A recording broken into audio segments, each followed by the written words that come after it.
एक बात और कहना चाहूँगा। हरीश रावत जी ने तो हाथ खड़े कर दिए हैं, बता दिया है कि हमारे पास जो है चुनाव लड़ने का मामला सब ख़त्म हो गया है। लेकिन जनता हमारे प्रत्याशी जी को, किसी ने जो एक शेर कहा है कि मैं तुम्हारी बारगाहे नाज में क्या पेश करूँ, मैं तुम्हारी बारगाहे नाज में क्या पेश करूँ, मेरी झोली में मोहब्बत के सिवा कुछ भी नहीं है। हम यहाँ से मोहब्बत बांट रहे हैं। बहन कुमारी मायावती जी मोहब्बत बांट रही है। नफरत की दुकान बंद करा करके मोहब्बत की दुकान खुलवा करके बहन कुमारी मायावती जी को प्रधानमंत्री बनवा करके हम दम लेंगे इंशाल्लाह जी। मुस्लिम प्लस दलित और सर्व समाज।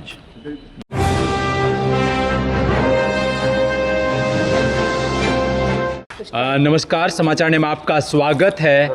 यहाँ पर लोकसभा में हम लगातार कवरेज कर रहे हैं और जो प्रत्याशी है, एक बार आप बैनर पर देख सकते हैं, जमील अहमद जी चुनाव लड़ रहे हैं बसपा से।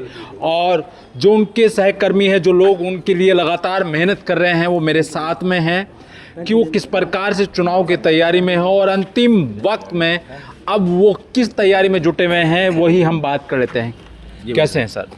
जी बहुत बहुत शुक्रिया, बिल्कुल ठीक है। वक्त अब कुछ दिन रह गए हैं, 1 2 3 दिन 4 दिन रह गए हैं। अब क्या रह गया है आपका? वो कौन सा पत्ता फेंकेंगे आप कहीं ना कहीं, जो जनता के बीच में एक अलग पहचान आपकी निकल कर जो आ रही है? अब क्या तैयारी आने वाले टाइम में आपकी 1 2 दिन के बीच में? देखिए, जहाँ तक पत्ता फेंकने का मामला है, पत्ता वत्ता फेंक कुछ नहीं फेंकना है। जनता हमारे साथ जुड़ी हुई है और सर्व समाज का वोट हमारे प्रत्याशी जी को मिल रहा है, मौलाना जमील साहब को। और ये ऐसा गठबंधन है मुस्लिम प्लस दलित और ओबीसी अगड़े पिछड़े के सभी के सब मौलाना जमील साहब बहुजन समाज पार्टी के प्रत्याशी को वोट दे रहे हैं। और हम बहुत बड़े आंकड़े के साथ इंशाल्लाह जीत दर्ज कराएंगे। जनता को भी बेताबी से इंतज़ार है और हमें भी बेताबी से इंतज़ार है 19 तारीख का। इंशाल्लाह 19 तारीख में गरीब, कमज़ोर और मुस्लिम प्लस दलित सर्व समाज का वोट मौलाना जमील साहब को मिलने जा रहा है। अच्छा, जो समर्थन की आप बात कर रहे हैं, कौन कौन लोग समर्थन कर रहे हैं? कहने जैसे कि बहुत सारे लोग कांग्रेस छोड़कर बीजेपी में चले गए, तो कहने कि आप लोगों को भी कुछ लोगों ने समर्थन दिया है। देखिए भाई साहब, बहुत सारे लोग कांग्रेस छोड़ करके हमारे साथ आए हैं। इसी तरीके से दूसरी पार्टियां छोड़ करके, बीजेपी छोड़कर भी हमारे साथ आए हैं। और जो है बहुत सारे लोगों का हमें प्यार मिल रहा है।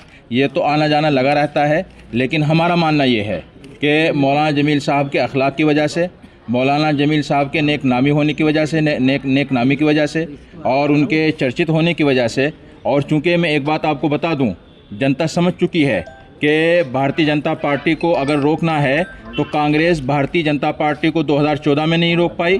कांग्रेस और प्लस समाजवादी गठबंधन इनका 2014 के बाद 2017 का चुनाव हुआ, उसमें देख लिया सभी लोगों ने। तो भाजपा को कांग्रेस नहीं रोक पाई, समाजवादी नहीं रोक पाई। 2017 के बाद 2019 का चुनाव हुआ, फिर ये कांग्रेस और समाजवादी भाजपा को नहीं रोक पाई। 2022 का चुनाव हुआ, फिर ये दोनों जो है नहीं रोक पाई। तो अब जनता समझ गई है कि अगर भाजपा को रोकना है तो बसपा को वोट करना होगा, बसपा के प्रत्याशी को वोट करना होगा, बहन कुमारी मायावती जी को वोट करना होगा। मैं तो ये समझता हूँ कि इस मर्तबा दलित समाज में, हमारे ऐसी समाज में, ओबीसी समाज में एक उत्साह है कि बहन कुमारी मायावती जी प्रधानमंत्री बनने जा रही है। ठीक है। सर, एक सवाल है आपसे। अभी कार्यक्रम हुआ है मायावती जी का रुड़की में, कुछ असर पड़ेगा उस बात का कि जो कार्यक्रम हुआ है कितना सक्सेसफुल हुआ है कार्यक्रम? वो कार्यक्रम न्यूज़ चैनल वालों ने देखा, काफ़ी अपार भीड़ थी हमारे वहाँ पे। उससे काफ़ी लोगों में उत्साह भी है। कुछ लोग बोल भी रहे थे कि हमें बहन जी का पता नहीं लगा। तो देखना, इस भीड़ का सारा जो भीड़ थी सारा वोट में कन्वर्ट होगी। और जितने भी लोग आए थे उन्होंने ये भरोसा दिलवाया है कि हम जाके 200 लोगों को जोड़ेंगे और आने वाले टाइम में आपको रिजल्ट देखने को मिलेगा। अच्छा, जिस तरह से कांग्रेस बीजेपी अब दावे कर रहे हैं कि लाखों लोगों वोटों से दावा कर रहे हैं, अभी क्या देख रहे हैं आप बसपा का फिलहाल इस लोकसभा में?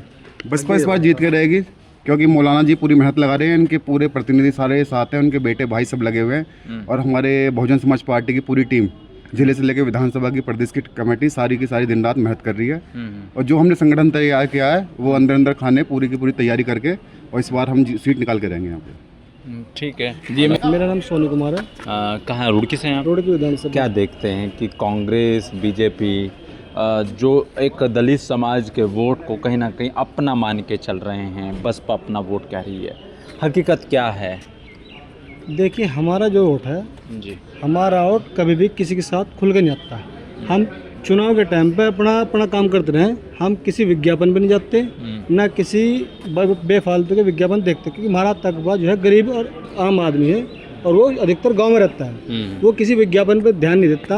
ये बड़े बड़े विज्ञापन कर रहे लोग उस पर ध्यान नहीं देता। हमारा लोग तो सिर्फ सीधा सीधा वोट डालता है और वही बहुजन समाज पार्टी को वोट डालता है।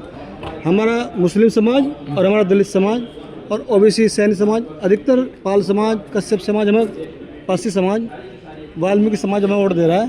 तो हम यही कहना चाह रहे हैं कि 100 समाज हमें वोट दे रहा है और हम निश्चित तौर से जीतेंगे। एक अंतिम सवाल है मेरा आपसे कि जिस प्रकार से चुनाव जब मायावती मुख्यमंत्री थी यूपी के, उस दौर के चुनाव में ये जो दौर चल रहा है, कितना अंतर देखते हैं आप? अंतर तो है ही। पहले इतना पैसा नहीं था लोगों के पास जितना अब हो गया, इसलिए चुनाव बहुत पावरफुल हो गया। यानी कि बहुत लोग श्याम दाम दंडभेद सभी अपना रहे, पैसा भी बहुत खर्च कर रहे। और हमारी पार्टी इतनी राष्ट्रीय पार्टी है कि इस पर भी इतना पैसा नहीं है। जिस तरह भाजपा पर तो बहुत पूंजीपति लोग पैसे लगा रहे हैं, हमारी पार्टी पूंजीपति का पैसा नहीं है। हमारी पार्टी पर सिर्फ और सिर्फ कार्यकर्ता का पैसा है, वही 100 या 200 रुपये की रसीद कटती है एक साल की, उसी का पैसा हमारी पार्टी पे। इसलिए हमारा इतना हमारा जो है वोट बैंक और हमारा जो राजनीतिक प्रोग्राम है इतना बड़ा पावरफुल नहीं है। फंड नहीं है, ठीक है।